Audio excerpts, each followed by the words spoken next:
பொங்கல் திருநாள். பொங்கல் திருநாள்னால் இது ஏதோ அறுவடை திருநாள் அப்படின்னு சொல்லுவோம். அதாவது வருஷம் பூரா நாம் பாடுபட்டு அதனுடைய பலனை அனுபவிக்கிற நாள் அப்படிங்கிறது நாம் சொல்லிகிட்டு இருக்கிறது. இது முக்கியமாக இது ஒரு நன்றி அறிவிப்பு நாள் அப்படின்னு சொல்லுவாங்க. இன்றைக்கி நிறைய நன்றி அறிவிப்பு கூட்டம்லாம் நடந்துக்கிட்டு இருக்குல்ல, அது மாதிரி விவசாயிகள் நடத்துகிற ஒரு நன்றி அறிவிப்பு விழா இது. யாருக்கு நன்றி சொல்கிறாங்கன்னா ஆதவனுக்கு. அதாவது சூரியன் இல்லைன்னா விவசாயம் இல்லை. அதனால் ஆதவனுக்கு நன்றி செலுத்துகிற நாளாக இந்த பொங்கல் திருநாளை நாம் கொண்டாடுறோம். அதாவது இந்த பொங்கலில் விவசாயிகள்கிட்டேருந்து நிறைய பண்புகளை நாம் தெரிஞ்சுக்க வேண்டிய நாள் இது. விவசாயிகள் அவங்க விவசாயம் முன்னேறி இருக்கிற அளவுக்கு விவசாயிகளுடைய வாழ்க்கை தரம் முன்னேறலை. அந்த அளவுக்கு அவர்கள் நாட்டுக்காக உழைச்சிக்கிட்டு இருக்கிறாங்க. அந்த காலத்திலே அதை பற்றி ஒரு கதை சொல்கிறது உண்டு. ஒரு வயசான ஆள் நிலத்தில் ஏறு உழுதுகிட்டு இருந்தாராம். கிழிஞ்சு போன ஒரு சின்ன துண்டை தான் இடுப்பில் கட்டியிருந்தாராம். தலையில் ஒரு கந்தலை சுற்றி இருந்தார். உடம்பு பூரா சேரு, ரொம்ப ஏழை.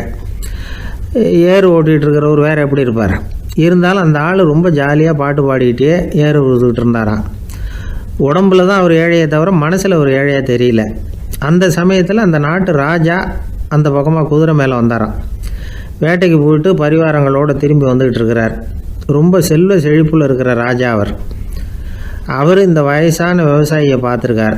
இந்த ஆள் ரொம்பவும் ஏழைங்கிறது அவர் பார்த்தாவே பளிச்சுன்னு தெரியுது. கட்டிக்கிறதுக்கு நல்ல துணி இல்லை, உடம்போ இழைச்சி போயிருக்குது, வயிறு முதுகில் போய் ஒட்டிக்கிட்டு இருக்கு, கண்ணு குழி விழுந்து போயிருக்குது. ஆனாலும் முகத்தை பார்த்தா சந்தோஷமாக இருக்கிற மாதிரி இருக்குது. இவ்வளோ உற்சாகமாக பாடிக்கிட்டு இருக்கிறாரே அப்படின்னு ஆச்சரியமாக நினச்சி பார்த்தார் அந்த ராஜா. சரி, அவர்கிட்ட கொஞ்சம் பேச்சு கொடுத்து பார்க்கலாம் அப்படின்னு முடிவு பண்ணார். ஐயா பெரியவரே, இப்படி கொஞ்சம் வர முடியுமான்னாராம். பொழுது போகிறதுக்குள்ளே நான் இந்த வயல் பூரா உழவு ஓட்டி ஆகணும், அதனால் பேசுகிறதுக்கு நேரம் இல்லை அப்படின்னாராம் அந்த பெரியவர். என்ன அவ்வளவு அவசரமாக? மீதி இருந்தால் நாளைக்கு உழுதக்கூடாதா? அது சரி, உனக்கு எத்தனை ஏக்கர் நிலம் இருக்குது அப்படின்னு விசாரிச்சிருக்கார் ராஜா. எனக்குன்னு சொந்தமாக உள்ளங்கை அளவு கூட நிலம் கிடையாது. இது எங்கள் முதலாளியோட நிலம். இதை பூராவும் உழுது முடித்தாதான் அவர் கூலி கொடுப்பார். நான் கூலிக்கு உழுதுகிட்டு இருக்கிறேன். உங்ககிட்ட பேசிக்கிட்டு இருந்தால் அவருக்கு துரோகம் பண்ணது மாதிரி ஆகிடும் அப்படின்னாராம். ராஜா குதிரையை விட்டு கீழே இறங்கினார். வரப்பில் நடந்து அந்த பெரியவர்கிட்டே போனாராம். சரி, ஒரு நாள் பூரா உழுதா உனக்கு எவ்வளவு கூலின்னு கேட்டிருக்கார். 8 அணா கூலி கிடைக்கும்னாராம் அவர். இது ரொம்ப காலத்துக்கு முன்னாடி நடந்த ஒரு சம்பவங்கிறதுனால அப்போ 8 அணா கூலிங்கிறது ரொம்ப பெருசு. இருந்தாலும் அதுவும் அந்த ராஜாவுக்கு பெரிய கூலியாக தெரியல. இவ்வளவு தானா, இதை வச்சுக்கிட்டு நீ எப்படி காலம் தள்ளுற அப்படின்னாராம். ஒன்றும் கவலை இல்லை அப்படின்னாராம் அவர். ராஜாவுக்கு ரொம்ப ஆச்சரியமாக போச்சு. 8 அணா கூலி வாங்குகிற இந்த ஆள் கவலை இல்லாமல் இருக்கிறார், ஏராளமான வசதியோடு இருக்கிறன்னா கவலை இல்லாமல் வாழ முடியலையே அப்படின்னு நினச்சி பார்த்துருக்கார். அது சரி, 8 அணாவில் எப்படி குடும்பம் நடத்துகிற அப்படின்னு கேட்டாராம். எனக்கு கிடைக்கிற 8 அணாவில் 2 அணா குடும்பத்துக்கு செலவழிக்கிறேன், 2 அணா பழைய கடனுக்கு கொடுக்குறேன், 2 அணா தர்மம் செய்கிறேன், 2 அணா வட்டிக்கு கொடுக்குறேன், ஒரு குறையும் இல்லைன்னாராம். ராஜாவுக்கு ஒன்றும் புரியல. எனக்கு ஒன்றும் புரியலையேன்னு இருக்கார். ஐயா, எனக்கும் என் மனைவிக்கும் 2 அணா செலவாகுது. வயசான அம்மா அப்பா இருக்கிறாங்க, சின்ன வயசில் என்னை காப்பாற்றினவங்க அவங்க. அந்த கடனுக்கு 2 அணா செலவாகுது, அது பழைய கடன். என் தங்கச்சி ஒருத்தி ஆதரவு இல்லாத நிலைமையில் தன்னுடைய மகனோட என் வீட்டில் இருக்கிறா. அவளுக்கும் அவள் மகனுக்கும் 2 அணா செலவு பண்ணுறேன், அது தர்மம். எனக்கு 2 பிள்ளைங்க இருக்கிறாங்க, அவங்களுக்கு 2 அணா செலவு பண்ணுறேன், அது வட்டிக்கு கொடுக்கறது மாதிரி. பிற்காலத்தில் அவங்க எங்களை காப்பாற்றுவாங்க. அந்த வகையில் நான் திருப்தியோடு வாழ்ந்துக்கிட்டு இருக்கிறேன் அப்படின்னாராம். ராஜாவுக்கு அர்த்தம் புரிய ஆரம்பிச்சுதான். அந்த பெரிய நிலத்தை விலை கொடுத்து வாங்கி அந்த பெரியவருக்கே தானமாக கொடுத்துட்டாராம். இப்போ உழுதவருக்கே நிலம் சொந்தமாகிட்டுது. அன்னையிலேருந்து அரசனுக்கும் ஆறுதல் கிடைச்சிதான். இப்படி ஒரு கதை சொல்லுவாங்க.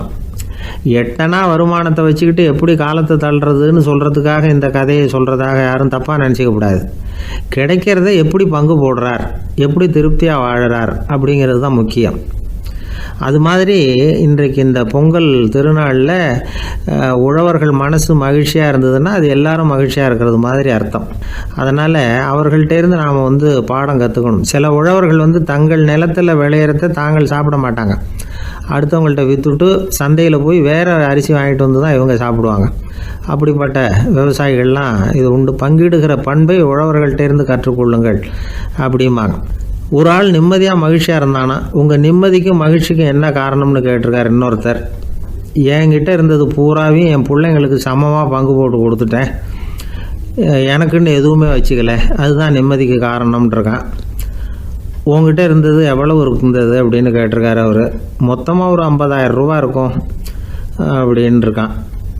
அவ்வளவும் பணமாகவே இருந்ததா அப்படின்னு கேட்டிருக்காங்க அவங்க. இல்லைங்க, அவ்வளவும் கடன், அதை தான் பிரித்து கொடுத்துருக்கேன் பிள்ளைங்க கிட்ட அப்படின்னு நானும். அவன்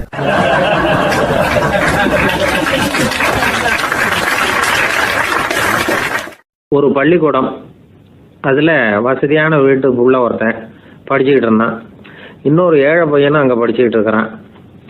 இவங்க 2 பேரும் ஒரே தெருவில் தான் இருக்கிறாங்க. பணக்கார வீட்டு பையன் பங்களாவில் இருந்தான். அவனுக்கு வேலை செய்யறதுக்காக சில வேலை ஆட்கள் உண்டு. அதனால் அவன் நல்லா சாப்பிடுவான், தூங்குவான், ஏதோ வரணுமேங்கிறதுக்காக பள்ளிக்கூடத்துக்கு வருவான், போவான், அவ்வளோதான். இந்த ஏழை பையன் இருக்கானே, அவன் அப்படி இல்லை. காலையில் எழுந்திருப்பான், உடற்பயிற்சி பண்ணுவான், அவங்க வீட்டில் கிடைக்கிற சாதாரண உணவு அதை அளவோடு சாப்பிடுவான், வீட்டில் உள்ள வேலைகளையும் செய்வான், பள்ளிக்கும் தவறாமல் வந்துடுவான். அவனுக்கு கூட பிறந்த சகோதர சகோதரிகள் 8 பேர். எல்லாரும் தன்னம்பிக்கையோடு அவங்க வேலையை செஞ்சுக்கிட்டு இருந்தாங்க. இந்த பையன் எப்பவும் உண்மையை தான் பேசுவான், கடமையை ஒழுங்காக செய்வான். ஆசிரியர்களுக்கு இவனை ரொம்ப பிடிக்கும். அதனால் இவனை அந்த பள்ளிக்கூடத்து மாணவர் தலைவனாக ஆக்கியிருந்தாங்க. இது அந்த பெரிய இடத்து பையனுக்கு பிடிக்கல. மாணவர் தலைவனுக்கு பணிஞ்சு போகிறதுக்கும் அவனுக்கு விருப்பம் இல்லை. ஒரு நாள் வகுப்பில் ஆசிரியர் எல்லா மாணவர்களுக்கும் ஒரு வேலை கொடுத்தாரு. எல்லாரும் அதை சுறுசுறுப்பாக செஞ்சுக்கிட்டு இருக்கிறாங்க. இவன் மட்டும் சோம்பலாக உட்காந்துருக்கிறான்.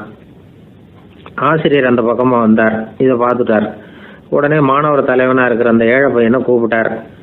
இந்த பாருப்பா, ஏன் அந்த பையன் இப்படி சும்மா உட்காந்துருக்கிறான், என்னன்னு விசாரித்து சொல்லு அப்படின்னு சொல்லிவிட்டு உள்ளே போயிட்டார்.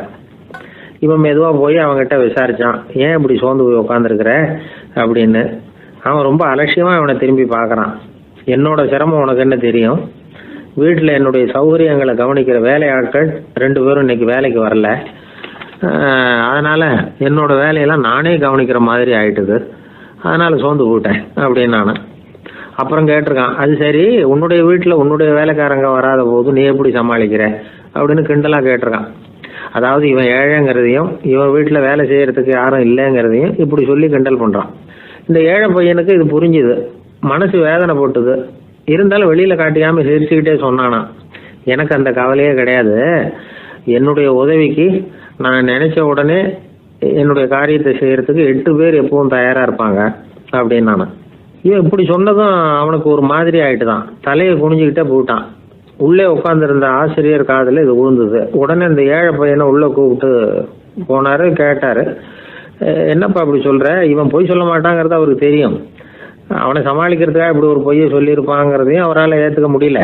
ஏன்பா நீ நினைக்கிற காரியத்தை செய்ய 8 பேர் தயாராக இருக்கிறதா சொன்னியே, உன்னுடைய சகோதர சகோதரிகளை குறிப்பிட்டு அப்படி சொன்னியா அப்படின்னு கேட்டார்.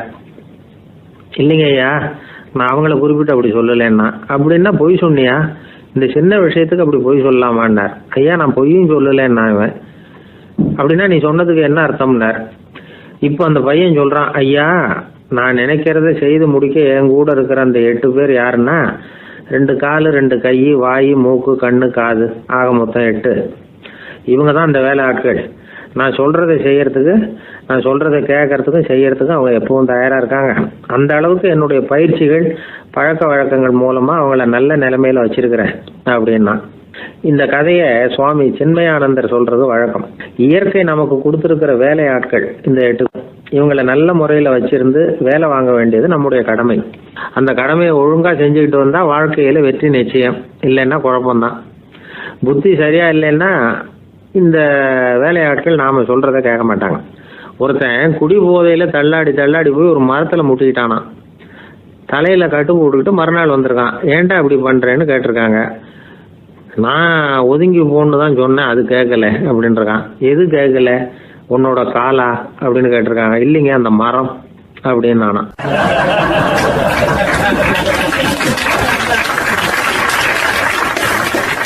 என் நண்பர் ஒருத்தர் ஆழ்ந்த சிந்தனையில் இருந்தார். என்ன யோசனை பண்ணுறீங்கன்னு கேட்டேன். தலைவர் ஆகணும்னு பார்க்குறேன், அதுதான் என்ன வழின்னு யோசிச்சுக்கிட்டு இருக்கேன்னார். நான் கூட அது மாதிரி யோசித்து பார்த்தேன், அதுக்கப்புறம் அந்த யோசனையை கை விட்டுட்டேன் அப்படின்னோம். ஏன்னு கேட்டார்.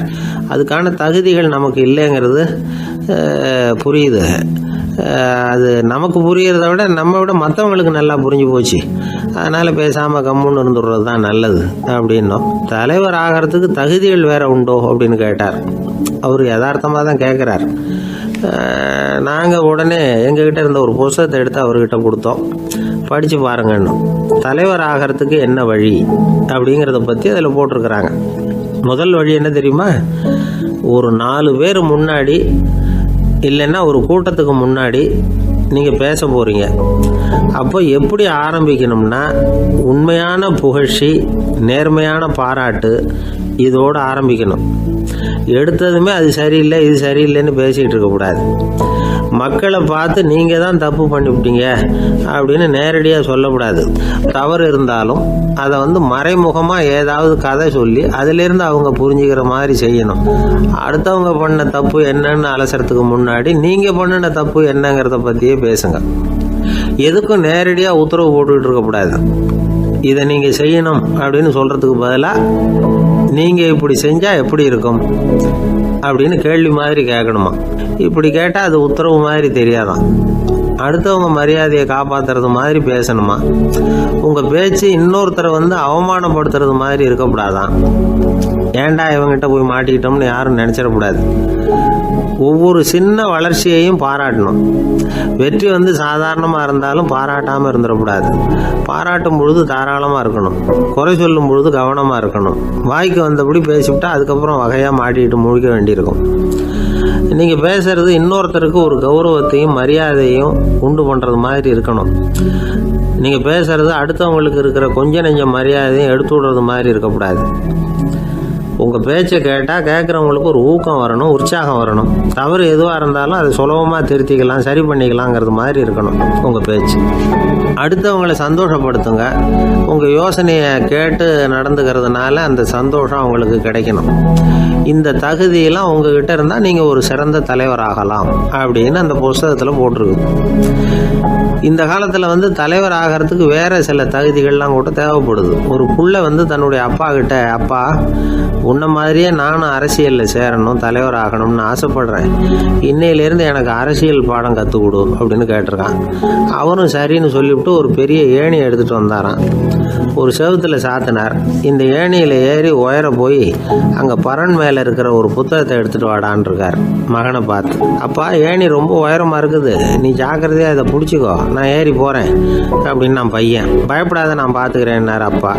பையன் ஏணியில் ஏறினா உச்சிக்கு போனதும் அப்பா கையை எடுத்துட்டார். ஏணி அப்படியே சரிஞ்சுட்டுது. பையன் பொத்துன்னு கீழே விழுந்துட்டான். இடுப்பு பிடிச்சிக்கிட்டே எழுந்திரிச்சான். என்னப்பா இது, இப்படி என்னை ஏற விட்டுட்டு கையை விட்டுட்டியே, இப்படி கைவிடலாமா அப்படின்னு கத்தியிருக்கான். அப்பா நிதானமாக சொன்னாராம், அவசரப்படாதேப்பா, அரசியலில் இதுதான் முதல் பாடம், பெத்த அப்பனா இருந்தாலும் அவனை நம்பாதே அப்படின்னு உபதேசம் பண்ண ஆரம்பிச்சாராம்.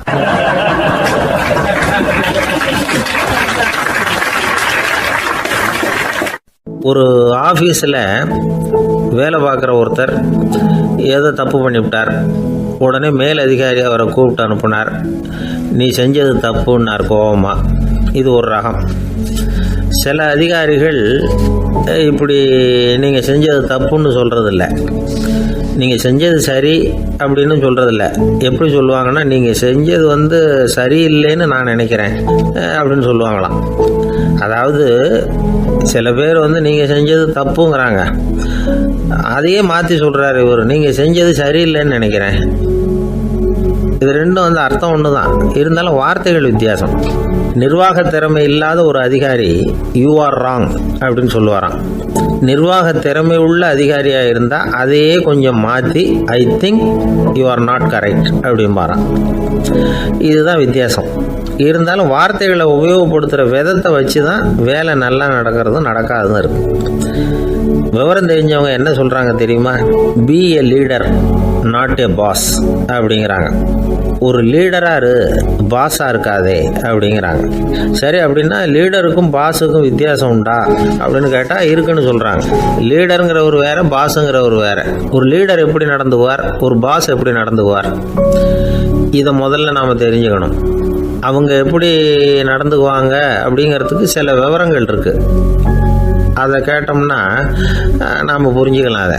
அதாவது பாஸுங்கிறவர் விரட்டிக்கிட்டே இருப்பார், லீடருங்கிறவர் ஊக்கப்படுத்திக்கிட்டே இருப்பார். நாளைக்கு சாயந்தரத்துக்குள்ளே அந்த வேலையை செஞ்சு முடிக்கலைன்னா தொலைச்சி விடுவோம் தொலைச்சி அப்படிம்பார் அவர். இவர் எப்படி சொல்லுவார்னா, இது வரைக்கும் நீங்கள் செஞ்சுருக்கிற வேலை ரொம்ப அற்புதம் அப்படிம்பார். பாஸுங்கிறவர் அதிகாரத்தை நம்பி செயல்படுறவர், லீடருங்கிறவர் நல்லெண்ணத்தை நம்பி செயல்படுறவர். நம்மக்கிட்ட அதிகாரம் இருக்குது, பவர் இருக்குது, அதனால் காரியத்தை சாதிச்சுடலாம் அப்படின்னு நினைக்கிறவர் அவர். மற்றவங்க கிட்ட ஒரு நல்ல அபிப்பிராயத்தை சம்பாதிச்சுக்கிட்டு அது மூலமாக காரியங்களை சாதிக்கிறவர் இவர். பாஸுங்கிறவர் பயத்தை உண்டு பண்ணுவார், லீடருங்கிறவர் அன்பை பரவ செய்வார். அது செய்யலைன்னா ஆடிட்டில் தகராறாயிடும், இது செய்யலைன்னா இன்க்ரிமெண்ட் கட் ஆகிடும், இப்படி ஏதாவது சொல்லி பயமுறுத்திக்கிட்டே இருப்பார் அவர். இவர் அப்படி இல்லை. உடம்பு இப்படி இருக்குது, வீட்டில் எல்லோரும் சௌக்கியமாக இருக்கிறாங்களா, ஆஃபீஸில் எல்லாம் வசதியாக இருக்குதா, நான் ஏதாவது உதவி செய்யணுமா அப்படின்னு அன்புக்கு முக்கியத்துவம் கொடுப்பார். பாஸுங்கிறவர் எதுக்கெடுத்தாலும் நான் சொல்லிகிட்டு இருப்பார், லீடருங்கிறவர் நாமன்னு சொல்லிகிட்டு இருப்பார். பாஸுங்கிறவர் தப்புக்கு காரணம் யாருன்னு பார்ப்பார், லீடருங்கிறவர் தப்பு என்னன்னு பார்ப்பார். இதுதான் ரெண்டு பேருக்கு வித்தியாசம். The boss shows who is wrong, the leader shows what is wrong அப்படின்னு சொல்லுவாங்க. இந்த காரியம் எப்படி செய்யப்பட்டிருக்கு அப்படின்னு தெரிஞ்சுக்கிறவர் பாஸ். இந்த காரியத்தை எப்படி செய்யணும்னு செஞ்சு காட்டுறவர் லீடர். பாஸுங்கிறவர் பணியாளர்களை திட்டுவார், லீடர் மரியாதைக்குரியவராக நடத்துவார், அதுக்குரியவராக அவர் நடந்துக்குவார். செய்கிற வேலையை ஒரு சுமையாக நினைக்க வைக்கிறவர் பாஸ், செய்கிற வேலையை ஒரு சந்தோஷமாக ஆக்குறவர் லீடர். ஒரு முதலாளியாக இருக்கிறவர் அல்லது ஒரு நிர்வாகியாக இருக்கிறவர் இது மாதிரியான நுணுக்கங்களை எல்லாம் தெரிஞ்சு வச்சுக்கிறது நல்லது. ஒரு பாஸ் இருக்கார், அவர் ஒரு நாள் ரொம்ப பெருமையாக தன்னோட ஆஃபீஸை பற்றி பேசிக்கிட்டு இருந்தார். எனக்கு கீழே 200 பேர் வேலை செய்கிறாங்க சார், நான் ஒரு கோடு கிழிச்சா அவங்க அதை தாண்டாத அளவுக்கு நான் நடந்துக்கிறேன் சார் அப்படின்னார் அவர். அது எப்படி முடியுது உங்களால் அப்படின்னு கேட்டோம். நான் கோடே கிழிக்கிறதில்ல சார் அப்படின்னார்.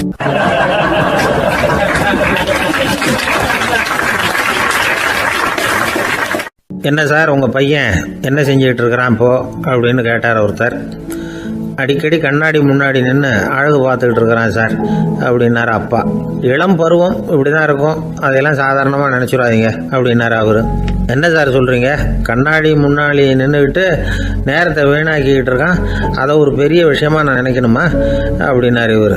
இளம் பருவத்தில் இளைஞர்களுக்கும் சின்ன பொண்ணுங்களுக்கும் அடிக்கடி கண்ணாடியில் பார்க்கணும்னு தோணும்.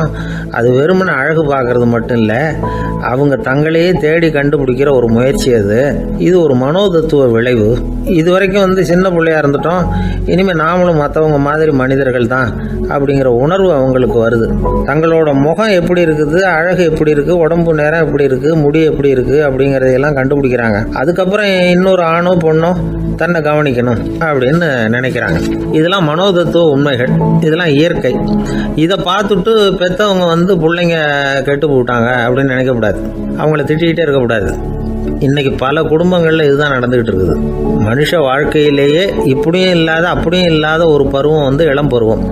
13லேருந்து 19 வயசுக்கு உட்பட்ட ஆண்கள் பெண்கள் இந்த வகையை சேர்ந்தவங்க, டீனேஜ் குரூப்.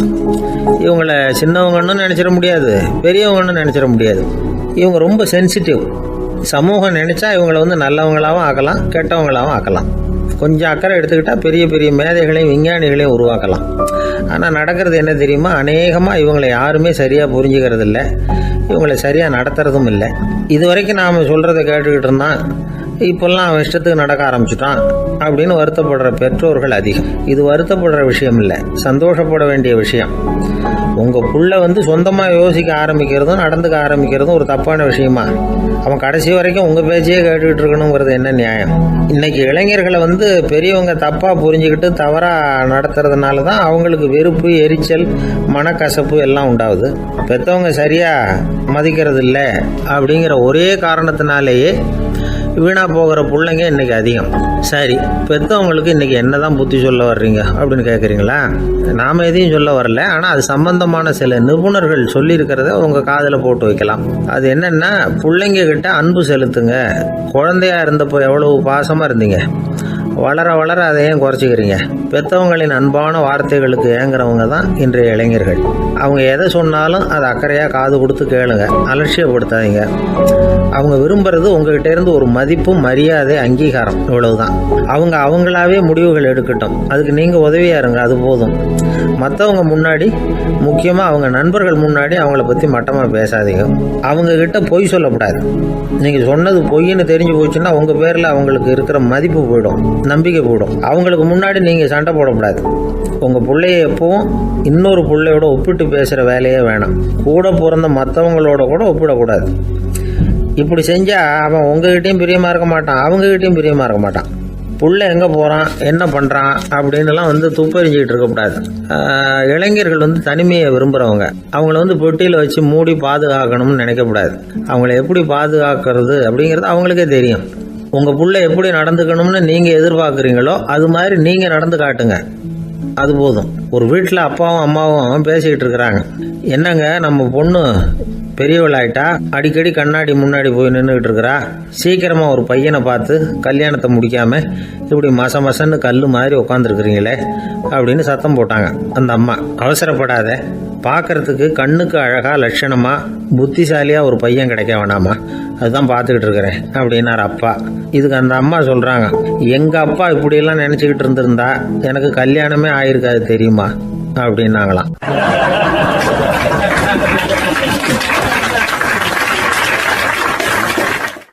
ஆசைப்படுறதுல தப்பு இல்லை, ஆனால் அந்த ஆசை தேவைக்கு தகுந்த மாதிரி இருக்கணும்.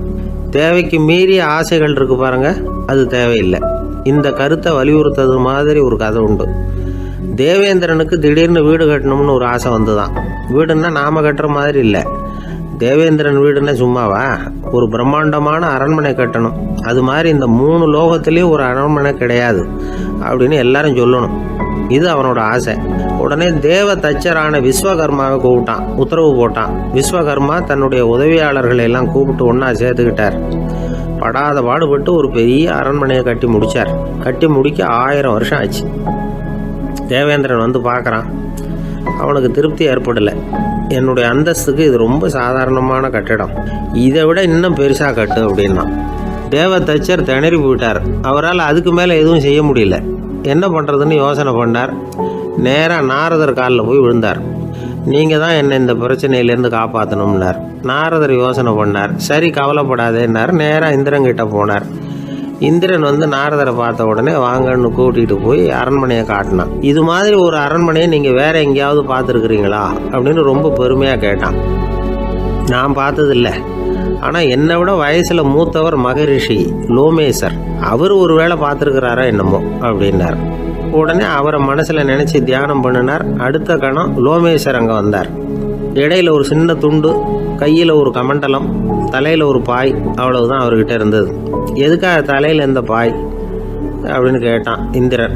என்ன மாதிரி அற்ப ஆயுள் உள்ள ஒரு ஜீவன் தனியாக வீடு கட்டிக்கிட்டு திண்டாடணுமா? இந்த பாய் தான் ஒரு வீடு மாதிரி எனக்கு நிழல் கொடுக்குது அப்படின்னார் அவர். என்னது, உங்களுக்கு அவ்வளவு கொஞ்சமான ஆயுளா அப்படின்னு ஆச்சரியத்தோடு கேட்டான் இந்திரன். ஆமாம், இதை பாரு, என்னுடைய மார்பில் ஒரு பொற்காசு அளவுக்கு ரோமம் உதிர்ந்துட்டுது. எப்போ என் உடம்புல உள்ள எல்லா ரோமமும் உதிர்ந்துருமோ அப்போ என்னுடைய ஆயுள் முடியும் அப்படின்னார். எப்போ அந்த ரோமங்கள் பூரா உதிரும்னு கேட்டான் இவன். ஒரு பிரம்மா மறைஞ்சதும் ஒரு ரோமம் உதிரும். என் உடம்புல உள்ள ரோமங்களின் எண்ணிக்கை எவ்வளவோ அவ்வளவு பிரம்மாக்கள் தோன்றி அவங்க ஆயுள் முடியும் பொழுது என் உடம்புல உள்ள ரோமங்கள் பூரா உதிரும் அப்படின்னார். அப்படின்னா ஒரு பிரம்மாவோட ஆயுள் எவ்வளவு காலம்னு கேட்டான்.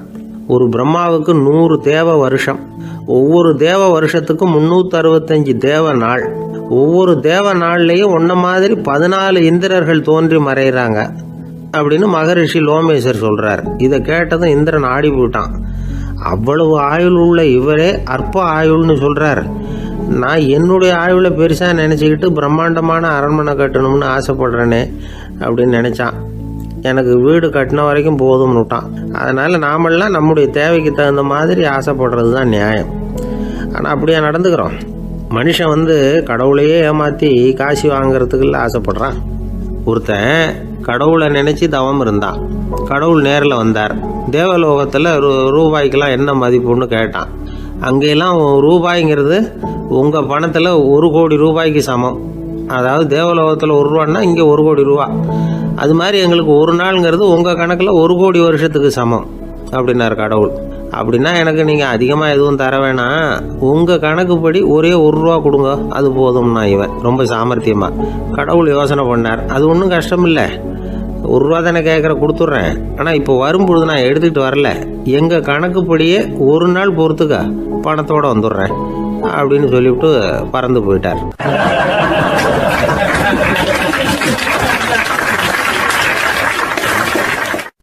ஒரு தெருவில் சில சிறுவர்கள் விளையாடிக்கிட்டு இருந்தாங்க. ஏதோ ஒரு உயரமான கல்லை நடுத்தெருவில் வச்சு அதை சுற்றி சுற்றி ஓடி வந்துக்கிட்டு இருக்கிறாங்க. அது என்ன விளையாட்டோ அவங்களுக்கு தான் தெரியும். கொஞ்ச நேரம் அப்படி விளையாடிக்கிட்டு இருந்தவங்க விளையாடி முடிச்சதும் அந்த கல்லை நடுத்தெருவில் அப்படியே விட்டுட்டு அவங்கவுங்க வீட்டுக்கு ஓடி போட்டாங்க. அதுக்கப்புறம் அந்த வழியாக 2 பெண்கள் பேசிக்கிட்டே வந்தாங்க. பேச்சு சுவாரஸ்யத்தில் நடுத்தெருவில் இருந்த அந்த கல்லை கவனிக்கலை, காலில் இடிச்சுட்டுது, லேசாக ரத்தம் வந்துட்டுது, வலி தாங்கலை. காலில் இடிச்சுக்கிட்ட பொண்ணு திட்ட ஆரம்பிச்சுட்டுது. வர வர ஊர் உலகம் ரொம்ப கெட்டு போச்சு, யாருக்கும் பொறுப்பே கிடையாது பாரு, இப்படி நடுத்தருவில் பொறுப்பு இல்லாமல் இப்படி கல்லை போட்டு வச்சுருக்குறாங்களே, இது நியாயமா அப்படின்னு சொல்லி இந்த சமூகத்தை கடுமையாக விமர்சனம் பண்ணிக்கிட்டு அவங்க போயிட்டாங்க. கொஞ்ச நேரம் கழித்து ஒரு வாலிபன் அந்த வழியாக வந்தான். அந்த கல்லை பார்த்தான், நின்னான், 1 நிமிஷம் யோசனை பண்ணான், என்ன பண்ணலாம்னு பார்த்தான். தன்னுடைய வீரத்தையும் பலத்தையும் காட்டணும்னு நினச்சான். பின்னாடி போனான். அப்புறம் வேகமாக ஓடி வந்து ஒரு சின்ன ஹை ஜம்ப் அப்படியே துள்ளி குதிச்சான். துள்ளி குதித்து தாண்டி அந்த பக்கமாக போய் விழுந்தான். அப்படியே விசில் அடிச்சுக்கிட்டு அவன் பாட்டுக்கு நடந்து போகிறான். அடுத்தபடியாக ஒரு காதல் ஜோடி அந்த வழியாக வந்தது. நடுத்தெருவில் கண்ணில் பட்டது. அவங்க 2 பேரும் ரொம்ப நெருக்கமாக சேர்ந்து வந்துக்கிட்டு இருக்கிறாங்க. நடுவில் கல் இருக்கிறதுனால கொஞ்ச நேரம் 2 பேரும் விலகி மறுபடியும் இந்த பக்கம் வந்து சேர்ந்து போகணும். கொஞ்ச நேரம் நாம் பிரிய வேண்டி இருக்குதே அப்படின்னு வருத்தத்தோடு முணுமுணுத்துக்கிட்டே இந்த பக்கம் வந்தாங்க. அதுக்கப்புறம் வழக்கம் போல் சேர்ந்து அவங்க பாட்டுக்கு எதிர்காலத்தை பற்றி கற்பனை பண்ணிக்கிட்டே போயிட்டாங்க. கடைசியாக அந்த வழியாக பார்வை இல்லாத ஒருத்தர் வந்துக்கிட்டு இருக்கார். அவர் கையில் வழக்கமாக வச்சிருக்கிற அந்த ஊன்றுகோல், கையில் இருக்கிற அந்த ஊன்றுகோலால் தனக்கு முன்னாடி அப்படியும் இப்படியும் அப்படியே தட்டிக்கிட்டு பார்த்துக்கிட்டே அவர் மெதுவாக நடந்து வந்துக்கிட்டு இருக்கிறார். வழியில் இருக்கிற அந்த கல் தட்டுப்பட்டுது. உடனே நடுத்தெருவில் ஒரு கல் இருக்குங்கிறத அவர் புரிஞ்சுக்கிட்டார். உடனே குனிஞ்சார், அந்த கல்லை தடவி பார்த்து எடுத்தார், தெரு ஓரமாக கொண்டுட்டு போய் போட்டார். அதுக்கப்புறம் அவர் பாட்டுக்கு அவர் வழியில் நடந்து போனார். இப்போது இதில் பல பேர் வந்தாங்க போனாங்க. இவங்களில் பார்வை உள்ளவங்க யார், பார்வை இல்லாதவங்க யார்? இப்படி ஒரு கேள்வி கேட்டால் என்ன பதில் சொல்ல முடியும்? கொஞ்சம் யோசிச்சு பார்த்தா இன்னைக்கு பல பேர் இப்படி தான் இருந்துகிட்டு இருக்கிறோம். ஒரு ஆள் பார்க்கறதுக்கு பெரிய மனுஷன் மாதிரி இருக்கார். ஒரு தெரு வழியாக நடந்து வந்துக்கிட்டு இருந்தார். இருட்டு நேரம். வழியில் ஒரு பெரிய கல் கிடந்தது, கருங்கல். பார்த்தார், கொஞ்ச நேரம் யோசிச்சார். போய் தூக்கி பார்த்தா ரொம்ப கனமாக இருந்தது. இன்னொரு ஆள் சேர்ந்தாதான் தூக்க முடியும். இவர் உடனே ரோட்டோரமாக போய் ஒரு மரத்தடியில் உட்காந்துக்கிட்டார். 2 பக்கமும் பார்த்துக்கிட்டே இருக்கார், யாராவது வர்றாங்களான்னு. கொஞ்ச நேரத்தில் ஒருத்தர் வந்தார், இவருக்கு தெரிஞ்சவர். என்னங்க இந்த நேரத்தில் இங்கே உட்காந்துருக்குறீங்கன்னு கேட்டார் அவர். அதுவும் அந்த கருங்கல் அப்படின்னு சுட்டி காட்டினார். ஓ, அதை தூக்கி ஓரமாக போடணுமா, வாங்க 2 பேரும் தூக்கலான்னார் வந்தவர். நான் அதுக்காக உட்காந்துருக்கலன்னார் இவர். பின்ன வேற எதுக்காகன்னார் அவர். ஒரு மனுஷன் கருங்கல்லில் காலை இடிச்சுக்கிட்டான்னா எப்படி துள்ளுவான்னு பார்க்கணுங்கிறது எனக்கு ரொம்ப நாளாக ஒரு ஆசை, அதுக்காக தான் உட்காந்துருக்கிறேன் அப்படின்னாராம்.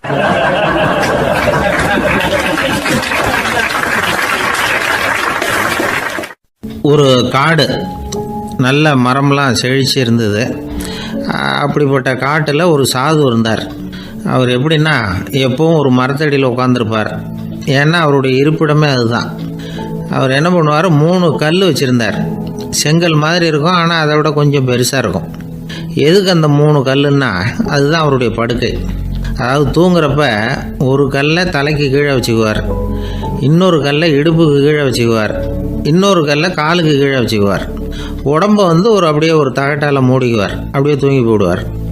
மழை பெய்யுதுன்னு வச்சுங்க, அவர் உடம்பு வந்து 3 கல் மேலே இருக்குதா, அதனால் தண்ணி வந்து அடியில் ஓடி போடும், உடம்பு நனையாது.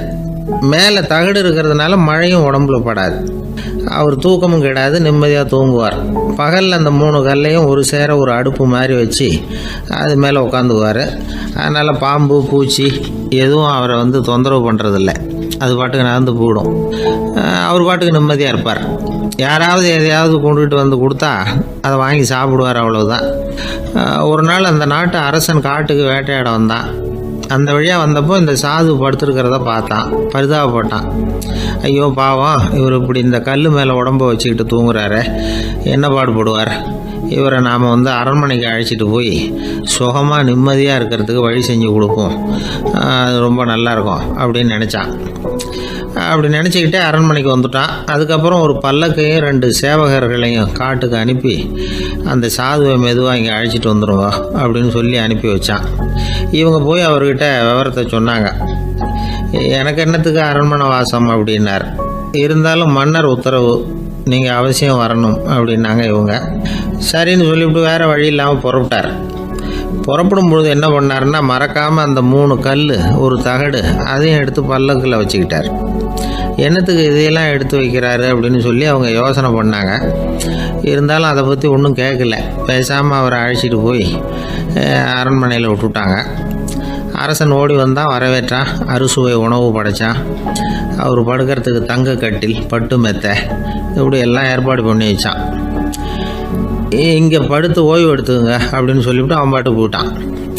மறுநாள் காலையில் பார்க்குறான், சாது படுத்துருக்கிறார். எப்படி தெரியுமா, அந்த பட்டு மெத்தை மேலே 3 கல்லையும் வச்சு வழக்கம் போலவே அது மேலே படுத்துருக்கிறார். அதுக்கு மேலே தகடு. அரசன் பார்த்துட்டு அதிர்ச்சி ஆகிட்டான். என்ன சுவாமி இப்படி அப்படின்னா, சாது சொன்னார், எனக்கு தேவையும் இல்லை குறையும் இல்லை, எல்லா இடத்துலையும் எனக்கு ஒரே மகிழ்ச்சி தான் அப்படின்னார். மகிழ்ச்சிங்கிறது தங்க கட்டிலேயோ பட்டு மெத்தையிலேயோ இல்லை, அது மனசில் இருக்கிற ஒரு விஷயம். உண்மையான மகிழ்ச்சிக்கு வழி மனப்பக்குவம் அப்படிங்கிறது அந்த அரசனுக்கு புரிஞ்சுதான். இந்த காலத்தில் ஒரு சாமியார், அவரை தேடி ஒரு சீடன் வந்தான். என்னாச்சு தெரியுமா, சுவாமி எனக்கு நிம்மதி வேணும், அதுக்கு என்ன வழின்னு கேட்டான். சாமியார் நிமிர்ந்து பார்த்தார். அப்புறம் சொன்னார், நீ ஏகப்பட்ட பேர்கிட்ட கடன் வாங்கியிருக்கிற, அதையெல்லாம் திருப்பி கொடுத்தாதான் உனக்கு நிம்மதி கிடைக்கும்னார். இவனுக்கு ஆச்சரியம். அது எப்படி சாமி, அவ்வளவு கரெக்டாக நான் கடன் வாங்கினதை கண்டுபிடிச்சிங்க அப்படின்னா, உனக்கு கடன் கொடுத்து சாமியாராக போனதே நான் தான்ப்பா, அதனால தான் இந்த கதிக்கு வந்தேன். என்கிட்டயே நிம்மதிக்கு வழி கேட்குறிய, அதுதான்டா வேதனை அப்படின்னாராம் அவர்.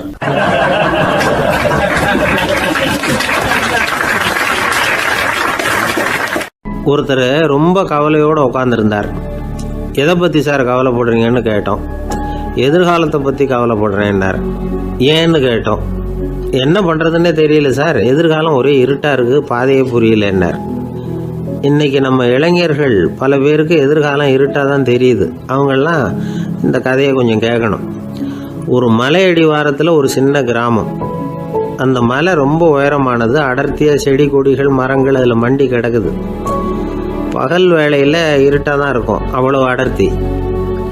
அந்த மலை உச்சியில் ஒரு கோவில். நாள் ராத்திரியே புறப்பட்டாதான் காலையில் அந்த கோவிலுக்கு போய் சேர முடியும். கிராமத்து இளைஞன் ஒருத்தன் அந்த மலை உச்சிக்கு போக வேண்டியிருந்தது. கையில் ஒரு விளக்கை எடுத்துக்கிட்டு நாள் ராத்திரியே புறப்பட்டான். புறப்பட்டு போனவன் கிராமத்து எல்லையிலேயே நின்றுட்டான். ஏன் தெரியுமா, அவன் கையில் இருந்த விளக்கோட வெளிச்சம் 10 அடி தூரத்துக்கு தான் தெரியுது. அது வரைக்கும் தான் பாதை தெளிவாக இருக்குது. அதுக்கு அப்பாலெல்லாம் ஒரே இருட்டாக இருக்குது, பாதை புரியல. இவன் யோசனை பண்ணி பார்த்தான். மனசுக்குள்ள ஒரு சந்தேகம். 10 அடி தூரம் தானே வெளிச்சம் தெரியுது அப்படின்னா நாம் 10 அடி தூரம் தானே போக முடியும். அதுக்கு அந்தாண்ட ஒரே இருட்டாக இருக்குதே, அதில் எப்படி நாம் நடந்து போகிறது, நாம் ரொம்ப தூரம் நடந்து போய் ஆகணுமே. அப்படிப்பட்ட நினப்பெல்லாம் அவனுக்கு வந்துவிட்டது. இதுதான் அவன் மனசில் ஏற்பட்ட தயக்கம். இப்படி யோசிச்சுக்கிட்டே அந்த இளம் ஆசாமி புறப்பட்ட இடத்துலேயே நின்றுக்கிட்டு இருக்கிறான். அந்த சமயத்தில் ஒரு வயசான பெரியவர் அந்த பக்கமாக வந்தார். அவர் கையில் இதை விட சின்னதாக ஒரு விளக்கு வச்சுருந்தார். அது எப்படின்னா, அது ஒரு 5 அடி தூரத்துக்கு தான் வெளிச்சம் காட்டுது, அவ்வளவு சின்ன விளக்கு. அவரும் மலை உச்சிக்கு போகிறதுக்காக தான் வந்துக்கிட்டு இருக்கிறார். அவரை பார்த்து இவன் கேட்டான், என்ன பெரியவரே, இவ்வளவு சின்ன விளக்கை வச்சுக்கிட்டு அவ்வளவு தூரத்துக்கு எப்படி மலையேற போகிறீங்க அப்படின்னு கேட்டான். நீ ஏன் இப்படி தயங்கிட்டே நிற்கிறேன்னு கேட்டார் பெரியவர். என்கிட்ட இருக்கிற விளக்கு 10 அடி தூரத்துக்கு தான் பாதையை காட்டுதுன்னா. இப்போ பெரியவர் சொன்னார், தம்பி, உன் கையில் இருக்கிற விளக்கு கொடுக்குற வெளிச்சத்தை வச்சு நீ முதல்ல 10 அடி தூரம் முன்னாடி போ. 10வது அடியில் போய் நின்றுக்கிட்டு பாரு, மறுபடியும் ஒரு 10 அடி தூரத்துக்கு பாதை தெரியும்.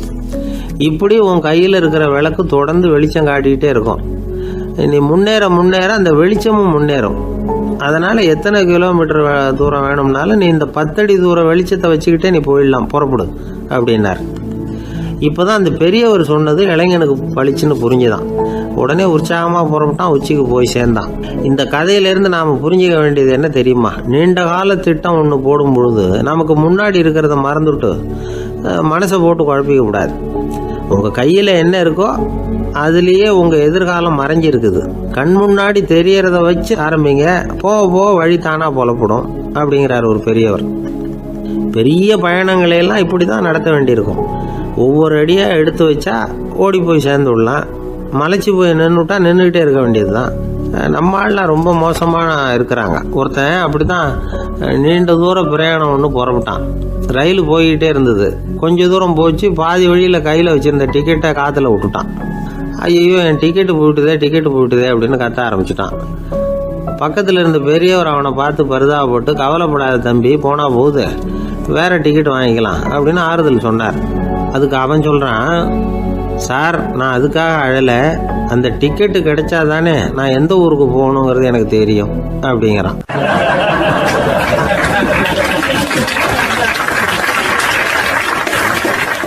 ஒரு நாள் ஒரு தகப்பனார் தன்னுடைய பிள்ளையை அழைச்சிட்டு வந்தார்.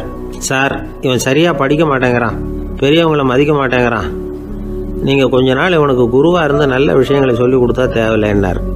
பெரியவங்களையே மதிக்காதவன் எப்படி என்ன மதிக்க போகிறான் அப்படிங்கிறது நமக்கு யோசனை வரும் இல்லையா? வேணாங்க என்னை விட்டுருங்க அப்படின்னோம். அவர் விட மாட்டேன்னு விட்டார். இல்லைன்னா அவரே சிஷ்யன் ஆகிடுவார் போல இருந்தது.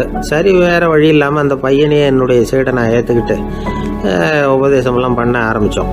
அதாவது குரு பக்தின்னா அது எப்படி இருக்கணுங்கிறத பற்றி சொல்லி கொடுத்தோம் அவனுக்கு. சதமகர் அப்படின்னு ஒரு குரு இருந்தார். அவருக்கு ஒரு சீடர். அவன் பேர் துளசி சைதன்யன், நைஷ்டிக பிரம்மச்சாரி. தன்னுடைய குருவுக்கு எந்த நேரத்தில் எது தேவைங்கிறத புரிஞ்சுக்கிட்டு சேவை செய்கிறவன். ஆனால் இவனை பற்றி மற்ற சீடர்களுக்கு பொறாமல் வந்துட்டுது. இவன் மட்டும் இப்படி இருக்கானேன்னு உடனே குருக்கிட்ட போய் கோல் மூட்டினாங்க. அவன் சரியில்லை, அவன் நடந்துக்கிறது சரியில்லை, அப்படி இப்படின்னு எதையாவது சொல்லி. இருந்தாலும் இதையெல்லாம் அந்த குரு நம்பலை. அவருக்கு தெரியும் யார் யார் எப்படின்னு.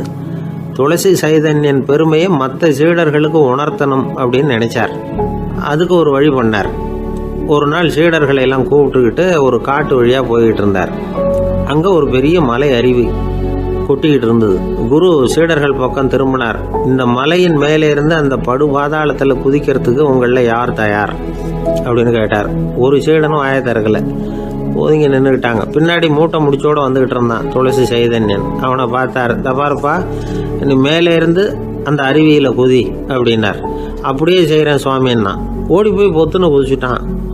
அடுத்த கணமே குருநாதர் தன்னுடைய யோக சக்தியால் பறந்து போய் அவன் கீழே விழுந்துடாமல் தாங்கி பிடிச்சி கொண்டுகிட்டு வந்துட்டார். மற்ற சீடர்களுக்கெல்லாம் ஒரு மாதிரி ஆயிட்டுது. அடுத்தபடியாக என்ன பண்ணலாம்னு யோசிச்சாங்க இவனை மாட்டி விடுறதுக்கு. ஒரு நாள் வெத்தலை அடிக்கிற ஒரு சின்ன உரலையும் உலக்கையையும் எடுத்து ஒளிய வச்சுட்டாங்க. சதமகர் சன்னியாசி இல்லை, அவர் வெத்தலை போடுவார். பல்லு சரியில்லை, அதனால் இடித்து தான் வெத்தலையை போடணும். திடீர்னு வெத்தலை பாக்கு கேட்டார். வழக்கமாக உரலில் இடித்து தர்றது தான் துளசியின் பழக்கம். உரலை தேடினா கிடைக்கல, என்ன பண்ணுறது? குரு கேட்டுவிட்டாரே, குரு சேவை தானே முக்கியம். இவன் என்ன பண்ணால் வெத்தலை பாக்க தன்னுடைய வாயில் போட்டு முன்னும் அதை எடுத்து அவர்கிட்ட கொடுத்துட்டான். குரு எதையோ படிச்சுக்கிட்டே அதை வாங்கி வாயில் போட்டுக்கிட்டார். துளசி இன்னைக்கு தாம்பூலம் நல்லா இடிக்கப்பட்டிருக்கு, ருசியாக வேற இருக்குது, அதை இடித்த பாத்திரத்தை என் கண்ணால் பார்க்கணும்னு ஆசையாக இருக்குன்னு விட்டார். அதை மட்டும் அனுப்பி போய் நீ வர வேண்டான்னு வேற சொல்லிவிட்டார். இதை கேட்டதும் துளசி தவிச்சு போயிட்டான். இவன் போகாமல் எப்படி வாயை மட்டும் அனுப்பி வைக்க முடியும்? இவன் தவிக்கிறத பார்த்ததும் மற்ற சீடர்களுக்கெல்லாம் மனசுக்குள்ளே ரொம்ப சந்தோஷம். துளசி கொஞ்சமும் யோசிக்கலை. வாழை எடுத்தான், தன்னுடைய தலையவே அப்படியே அறுத்து வெட்டி எடுத்தான். இன்னொரு சீடங்கிட்ட கொடுத்துட்டான், எடுத்துகிட்டு போகணும்னு சொல்லி. கொண்டுட்டு போய் குரு முன்னாடி வைக்கிறாங்க. அந்த தலையில் வாய் திறந்துருக்கு, வெத்தலை போட்டு முன்னு இருந்தது, தெரிஞ்சு போச்சு, சிவப்பாக இருந்தது. அவனுடைய குரு பக்தியை இப்போ எல்லாரும் ஒத்துக்கிட்டாங்க. அதுக்கப்புறம் குரு சதமகர் தன்னுடைய அற்புத திறமையினால் அந்த தலையை மறுபடியும் ஒட்ட வச்சுட்டார். துளசிக்கு உயிர் வந்துட்டுது. இப்படி ஒரு பெரிய கதை உண்டு. அதாவது துளசி சைதன்யன் அவனுடைய குரு பக்தி எப்படி அப்படின்னு கேட்டோம். ரொம்ப அபாரம் அப்படின்னு அந்த பையன் அடக்கமாக. அது சும்மா விளையாட்டுக்காக தான் அப்படி அவங்ககிட்ட கேட்டோம். ஏன்பா உன்னுடைய குரு பக்தியை என்கிட்ட காட்டுறதுக்கு உன்னோட கழுத்தை நீயே அறுக்கணும்னு நான் சொன்னேன், அதை நீ செய்வியா அப்படின்னு கேட்டோம். என்னுடைய கழுத்தை நானே அறுக்க வேண்டிய அவசியம் இல்லை சார் அப்படின்னா அவன். ஏண்டான்னு, அதே காரியத்தை தான் இனிமேல் நீங்கள் தினமும் செய்ய போகிறீங்களே சார் அப்படிங்கிறான்.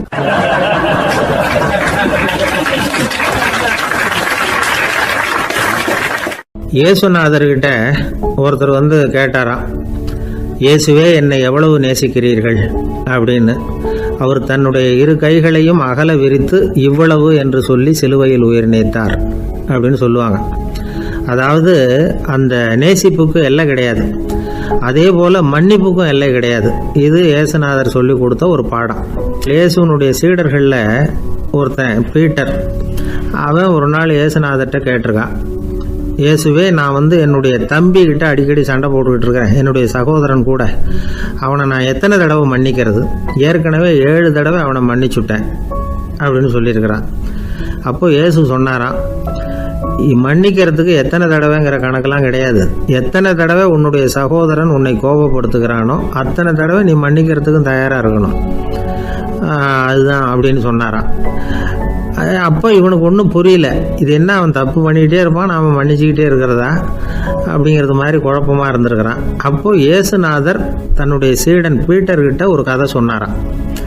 அந்த கதை இன்றைக்கு நாம் எல்லாரும் சிந்தித்து பார்க்க வேண்டிய ஒரு கதை. அதாவது மன்னிப்பை விரும்புகிறவர்கள் மன்னிக்கவும் தயாராக இருக்க வேண்டும் அப்படிங்கிறது தான் அந்த கதையினுடைய தத்துவம். அந்த இயேசுநாதர் சொன்ன கதை என்னன்னா, ஒரு மன்னர் இருந்தார். அவர் ஒரு நாள் அரண்மனையில் உட்காந்து கணக்கு வழக்குகள்லாம் பார்த்துக்கிட்டு இருந்தார். நம்ம அரண்மனையிலேருந்து யார் யார் அரசாங்க கடன் வாங்கியிருக்கிறாங்க, யார் யார் திருப்பி செலுத்தியிருக்கிறாங்க அப்படிங்கிற விவரத்தையெல்லாம் பார்த்துக்கிட்டு இருந்தார். அப்போ தான் புரிஞ்சுது, அந்த அரண்மனையில் வேலை செய்கிற ஒருத்தனே அரசாங்க கடன் வாங்கியிருக்கிறான். எவ்வளவு? 10,000 பொற்காசுகள் வாங்கியிருக்கான் கடன். இந்த 10,000 பொற்காசுகளை திருப்பி செலுத்தலை அரசாங்கத்துக்கு. இது மன்னர் கவனத்துக்கு வந்தது. உடனே நம்ம அரண்மனையில் இருக்கிறவனே அரசு கடன் வாங்கி திருப்பி செலுத்தாமல் இருக்கான், அவனை கூப்பிட்டு வாங்கன்னு சொல்லி கூப்பிட்டுட்டு வந்தாங்களாம். விசாரிச்சிருக்கிறாங்க, என்னப்பா நீ எவ்வளோ ஒன்று? ஆமாங்க 10,000 பொற்காசுகள் வாங்கியிருக்கிறேன், இன்னும் திருப்பி கட்டலைன்னு இருக்கான். உடனே அவர் மன்னர் சொல்லியிருக்கிறாரு, நம்ம சட்டத்திட்டப்படி நீ உடனே பணத்தை திருப்பி கட்டிடு. அப்படி உன்னால் கட்ட முடியலன்னா உன்னுடைய வீடு வாசல் சொத்து சுகம் எல்லாத்தையும் விற்று அந்த பணத்தை அரசு கருவூலத்தில் சேர்த்துக்கிறதுக்கு நானே ஏற்பாடு பண்ணிடுறேன் அப்படின்னு அந்த மன்னர் சொன்னாராம். இவன் அப்படியே அதிர்ச்சி ஆகிட்டான், அப்படியே பொத்துன்னு காலில் விழுந்தானா. மன்னா என்னை மன்னிச்சுங்க, என்னால் முடியல, எனக்கு மன்னிப்பு கொடுங்க அப்படின்னு இருக்கான். உடனே அவர் எழுந்திரிச்சு, சரி நீ மன்னிப்பு கேட்டுவிட்டேன், அதனால் உன்னை மன்னிக்கிறேன், நீ பணம் கட்ட வேண்டாம் அப்படின்னு சொல்லி அந்த மன்னர் அவனை விட்டுட்டாராம். பணத்தையும் தள்ளுபடி பண்ணிட்டார், நீ திருப்பி கட்ட வேண்டான்னு. இவனுக்கு ரொம்ப மகிழ்ச்சி, அதனால் ரொம்ப உல்லாசமாக வந்துக்கிட்டு இருக்கிறான். தெருவில் வந்துக்கிட்டு இருக்கிறப்ப இவங்கிட்ட கடன் வாங்கின ஒருத்தன் எதுக்கு வந்துக்கிட்டு இருக்கான். அவன் இவங்கிட்ட ஒரு 100 பொற்காசுகள் கடன் வாங்கியிருக்கான். அவன் வந்தான், இவன் போய் அவன் சட்டையை பிடிச்சிக்கிட்டான், நீ எப்படா என் கடனை திருப்பி கொடுக்க போகிறேன்னு. அவன் இப்போ முடியல, கொஞ்சம் பொறுத்துக்கா, அப்புறம் தரேன் இருக்கான். அதெல்லாம் முடியாது, நீ கொடுத்து தான் ஆகணும் அப்படின்னு இவன் புடிவமாக சொல்கிறான். இப்போ நிலைமையை பாருங்கள், இவன் ஏற்கனவே 10,000 பொற்காசுகள் அரசாங்கத்தில் கடன் வாங்கினா அதுக்கு மன்னிச்சு விட்டுட்டார் இவனை. ஆனால் இவன் இன்னொருத்தனை மன்னிக்கிறதுக்கு தயாராக இல்லை. இவங்கிட்ட கடன் வாங்கின இன்னொருத்தன் 10 பொற்காசுகள், அவனை மன்னிக்க தயாராக இல்லை. அவனை கொண்டு போய் நீதிமன்றத்தில் கொண்டு போய் நிறுத்தி தண்டனை வாங்கி கொடுத்துட்டான். நீதிபதி என்ன சொன்னார், அந்த இவன் வாங்கின பொற்காசுகளை திருப்பி கட்டுற வரைக்கும் ஜெயிலில் இருக்கணுங்கிறது தீர்ப்பு. ஆனால் உடனே அரசர் காதில் விழுந்தது. சொல்லிட்டாங்க, உங்ககிட்ட மன்னிப்பு வாங்கிட்டு போனானே ஒருத்தன், அவன் இன்னொருத்தனை மன்னிக்கிறதுக்கு தயாராக இல்லை, அவனை கொண்டு போய் ஜெயிலில் அடைச்சிட்டான் அப்படின்னு. உடனே மன்னர் பார்த்தார், இவனை மறுபடியும் கூப்பிட்டு வர சொன்னார். தபாரப்பா, நான் உன்னை மன்னிச்சு விட்டேன், ஆனால் நீ இன்னொருத்தனை மன்னிக்கிறதுக்கு தயாராக இல்லை, அதனால் என்னுடைய தீர்ப்பையும் மாற்றுறேன், நீயும் அரசு கடன் தீர்ற வரைக்கும் ஜெயிலில் தான் இருக்கணும் அப்படின்னு சொல்லி ஜெயிலுக்கு அனுப்பிச்சிட்டாராம். இப்படி ஒரு கதையை இயேசுநாதர் தன்னுடைய சீடருக்கு சொன்னதாக ஒரு வரலாறு. அது என்ன, அதுலேருந்து நாம் புரிந்து கொள்ள வேண்டியதுன்னா, நாம் மன்னிக்கப்படணும்னு நாம் விரும்புகிறோம்னா நாம் இன்னொருத்தரை மன்னிக்கிறதுக்கு தயாராக இருக்கணும். அதனால் நாம் இன்னொருத்தரை யாரையும் மன்னிக்க மாட்டோம், ஆனால் என்ன இன்னொருத்தர் மன்னிக்கணும் அப்படிங்கிறது மாதிரி செய்யக்கூடாதுன்னு சொல்லுவாங்க. அது மாதிரி நாம் இப்போ இது தப்பாக புரிஞ்சுக்கிறவங்களும் இருக்கிறாங்க. பாவம் மன்னிப்புங்கிறதெல்லாம் எதுக்குன்னா, அதாவது மறுபடியும் பாவம் செய்யாமல் இருக்கிறதுக்காக தான். அதான் மன்னிக்கிறாரே அப்படிங்கிறதுக்காக மறுபடியும் பாவம் பண்ணிகிட்டு இருக்கிறது இல்லை. அதான் ஒருத்தர் கேட்டாராம், பாவத்திலேருந்து மன்னிப்பு கிடைக்கணும்னா நீ என்ன செய்யணும் அப்படின்னு கேட்டிருக்காரு. அது அவன் சொல்லியிருக்கிறான், நான் முதல்ல பாவம் செய்யணும், அப்போ தானே மன்னிப்பு கிடைக்கும் அப்படின்னு நானா. இப்படிப்பட்டவர்கள் தான் இன்றைக்கி உலகத்தில் அதிகமாக இருக்கிறாங்க. அதனால் இந்த மன்னிப்பின் மகத்துவங்கிறது இயேசுநாதர்கிட்டேருந்து தான் நாம் புரிஞ்சுக்கணும். அந்த இயேசு சொன்ன அந்த மன்னிக்கிற மனோபாவம் இருந்தால் இன்றைக்கி உலகம் பூராவும் அமைதி பூங்காவாக இருக்கும். அதில் ஒன்றும் ஆச்சரியமே இல்லை, அதில் ஒன்றும் சந்தேகமும் இல்லை. அதனால் மன்னிக்கிற மனோபாவத்தை நாம் எல்லாரும் நமக்குள்ளே வளர்த்து கொள்ள வேண்டும் அப்படிங்கிறது தான் நாம் இன்றைக்கு எல்லோரும் சிந்தித்து பார்க்க வேண்டிய ஒரு செய்தி. ஒரு வயசான அம்மா தெரு வழியாக போய்கிட்டு இருந்தாங்க. அவங்க கையில் எண்ணத்தையோ வச்சுக்கிட்டு அதை அடிக்கடி பார்த்துக்கிட்டே இருந்தாங்க. ஒருத்தன் மெதுவாக அவங்கக்கிட்ட போய் கையில் இருக்கிறது என்ன அப்படின்னு எட்டி பார்த்தா அவங்க கையில் 4 பல் இருந்துதான். இவன் ஆச்சரியமாக அந்த அம்மாவை பார்த்தான். ஏம்மா உனக்கு என்ன பைத்தியமா, ஏது இந்த பல், இதை என்னத்துக்காக கையில் வச்சுக்கிட்டு அலைஞ்சிக்கிட்டு இருக்கிற அப்படின்னு கேட்டிருக்கான். அதுக்கு அந்த அம்மா விவரம் சொல்ல ஆரம்பித்தாங்களாம். இதை பாருப்பா, எனக்கு ஒரு மகன் இருந்தான், அவனை ரொம்ப செல்லமாக வளர்த்தேன். அவனை தரையிலேயே நடக்க விடுறதில்ல, எப்பவும் தூக்கி வச்சுக்கிட்டு இருப்பேன். அவன் நல்லா பெரியவனாகி பள்ளிக்கூடம் போகிறப்ப கூட அவன் புஸ்தக மூட்டையை நான் தான் சுமந்துக்கிட்டு போவேன். பார்க்குறவங்க கூட கேலி பண்ணுவாங்க, ஏம்மா படிக்க போகிறது நீயா உன் பிள்ளையான்னு கேட்பாங்க. அவன் இன்னைக்கு எவ்வளவோ பெரிய மனுஷன் ஆகிட்டான், வெளிநாட்டில் பெரிய உத்தியோகத்தில் இருக்கான். சமீபத்தில் இங்கே வந்துட்டு போனான். ஒரு நாள் ஏதோ கோபத்தில் என்ன அரைஞ்சுட்டான். அப்போ இந்த 4 பல்லும் கீழே விழுந்துட்டுது. இன்னமும் கூட விழுந்திருக்கும், ஆனால் பல்லு தான் இல்லை. என் புள்ள அரைஞ்சதுனால விழுந்த பல்லு இல்லையா அது. அதனால் இதை எப்பவும் என் கையிலேயே வச்சுக்கிட்டு ஆசையோடு பார்த்துக்கிட்டு இருக்கிறேன். அவன் தான் வெளிநாட்டுக்கு போட்டான், அவனை பார்க்க முடியாத ஏக்கத்தை நான் இந்த பல்லை பார்த்து போக்கிக்கிறேன் அப்படின்னு நாங்களாம் அந்த அம்மா. இந்த கதை எதுக்காகன்னா, தாய் அன்பு அப்படிங்கிறது எப்படிப்பட்டதுங்கிறத புரிஞ்சுக்கிறதுக்காக. கல்யாணம் ஆனதுக்கு அப்புறம் தாயை மறந்து விடுறவங்க எத்தனை பேர் இந்த உலகத்தில். அவங்க காதில் வேணுங்கிறதுக்காக தான் இந்த தகவல். ஆனால் ஒரு விஷயம் மட்டும் நல்லா புரிஞ்சுக்கணும், தாயை மதிக்க தெரிஞ்சவங்க தான் இன்றைக்கி வாழ்க்கையில் எல்லா விதத்துலேயும் முன்னுக்கு வந்திருக்கிறாங்க. வேணும்னா விசாரித்து பார்த்துக்குங்க. இன்னொரு அம்மா இருந்தாங்க, அவங்க தினமும் ஒரு கோயிலுக்கு வருவாங்க. சாமியை பார்த்து, கடவுளே நான் இறந்து போனால் நரகத்துக்கு போகணும் அப்படின்னு வேண்டிக்குவாங்களாம். எல்லாரும் சொர்க்கத்துக்கு போகணும்னு தானே கடவுள்கிட்ட வேண்டிக்குவாங்க. இந்த அம்மா தினம் நான் நரகத்துக்கு போகணும் அப்படின்னு வேண்டிக்கிறாங்க. அங்கேருந்து அர்ச்சகருக்கு இது சந்தேகம். ஒரு நாள் அதை நேரடியாகவே அவங்கக்கிட்ட கேட்டுவிட்டார். அதுக்கு அந்த அம்மா பதில் சொன்னாங்களாம், ஐயா, எனக்கு கல்யாணம் ஆகி ரொம்ப நாள் வரைக்கும் குழந்தை பாக்கியம் இல்லாமல் இருந்தது. கோயில் குளம் எல்லாம் சுற்றி வந்தேன். ரொம்ப நாள் கழித்து ஒரு குழந்தை பிறந்தது, ஆண் குழந்தை. அவனை நான் ரொம்ப செல்லம் கொடுத்து வளர்த்தேன். அதோட விளைவு என்ன ஆச்சுன்னா, அவன் ரொம்ப மோசமாக ஆகிட்டான். கெட்ட பழக்க வழக்கம்லாம் கற்றுக்கிட்டான். அவன் இறந்து போனால் நிச்சயம் அவனுக்கு நரகம்தான் கிடைக்கும். அந்த அளவுக்கு கெட்டவன் அவன். அப்படிப்பட்ட காரியங்கள்லாம் பண்ணிகிட்ருக்கான், எனக்கு தெரியும். இவனுக்காக நரகத்தில் கூட யாரும் தயவு காட்ட மாட்டாங்க, தாட்சண்யம் காட்ட மாட்டாங்க. அதனால் இவனுக்கு முந்தி நான் இறந்து நரகத்துக்கு போயிட்டா அங்கே இவனை கவனிச்சிக்கலாமே, இவனுக்கு பணிவிடை செய்யலாமேன்னு பார்க்குறேன் அப்படின்னு நாங்களாம். அதனால தான் நான் நரகத்துக்கு போகணும்னு தினம் ஆண்டவனை வேண்டிகிட்டு இருக்கிறேன் அப்படின்னு கண்கலங்கி அந்த அம்மா சொன்னாங்களாம். அதுதான் தாய் உள்ளம்ங்கிறது. தாயின் பெருமையை சரியாக உணர்ந்துட்டா அவங்களுக்கு எப்பவும் எந்த கஷ்டமும் வராது. இது ஏதோ உபதேசத்துக்காக சொல்கிற வார்த்தை இல்லை, உண்மையான வார்த்தை. இந்த விவரத்தையெல்லாம் நண்பர் ஒருத்தர்கிட்ட சொல்லிகிட்டு இருந்தேன். அவர் கொஞ்ச நாள் கழித்து என்னை தேடி வந்தார். அவர் கையிலேயும் 4 பல் வச்சுருந்தார். என்னங்க ஆச்சு, ஏதுங்க அந்த பல்லு அப்படின்னு விசாரித்தோம். உங்கள் உபதேசத்தை கேட்டுவிட்டு இந்த உலகத்தில் எல்லாரையும் தாயாக நினைக்க ஆரம்பிச்சிட்டேன். ஒரு அம்மாவை கடத்தெருவில் பார்த்து தாயேன்னு கூப்பிட்டேன். அவங்க உடனே பலார்னு என்னை அரைஞ்சிட்டாங்க, பல்லு விழுந்துட்டுது. அதை தான் பொறுக்கி எடுத்துக்கிட்டு நேராக உங்களை தேடி வந்துக்கிட்டு இருக்கிறேன்னார். தாயேன்னு தானே கூப்பிட்டீங்க, அதுக்கே அரைஞ்சாங்க அப்படின்னு கேட்டோம்.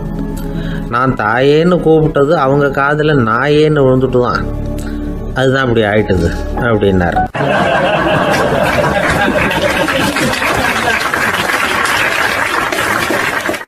ஒருத்தர் மனசில் நிம்மதி இல்லாமல் உட்காந்துருந்தார். என்ன சார் விஷயம் அப்படின்னு விசாரித்தேன். அகலக்கால் வச்சுட்டேன், அதுதான் அவதிப்படுறேன்னார். விவரமாக சொல்லுங்கன்னு. வீடு கட்டணும்னு ஆரம்பித்தேன், வேலை பாதியிலேயே நிற்கிது, கையில் பணம் இல்லை அப்படின்னார். இது மாதிரி ஆசாமிகள் பல பேரை நீங்கள் பார்த்துருக்கலாம். இவங்கெல்லாம் சுலபமாக மன அழுத்தத்துக்கு ஆளாயிடுறாங்க. மன உளைச்சல், அதாவது ஸ்ட்ரெஸ் அப்படின்னு சொல்கிறோமே, அதுக்கு அடிப்படையான சில காரணங்கள் உண்டு. அதாவது மிகையாக திட்டமிடுதல் அப்படிங்கிறதும் ஒரு முக்கியமான காரணம். நடைமுறை சாத்தியம் என்னங்கிறத மனசில் வச்சுக்கிட்டு எந்த திட்டத்தையும் தீட்டணும், அப்போ தான் அது சரியாக வரும். ரெண்டாவது காரணம் என்ன தெரியுமா? ஒரே நேரத்தில் பல்வேறு செயல்களில் ஈடுபடுறது. தொலைபேசியில் பேசிக்கிட்டே கையில் இருக்கிற கடிதத்தை படிச்சுக்கிட்டே எதிரில் உட்காந்துக்கிட்டு இருக்கிறவருக்கும் அப்பப்போ பதில் சொல்லிக்கிட்டு மனசில் பல்வேறு சிந்தனைகளை அப்படியே ஓட விட்டுக்கிட்டு இருக்கிறது, இதுவும் மன அழுத்தத்தை உண்டாக்குது.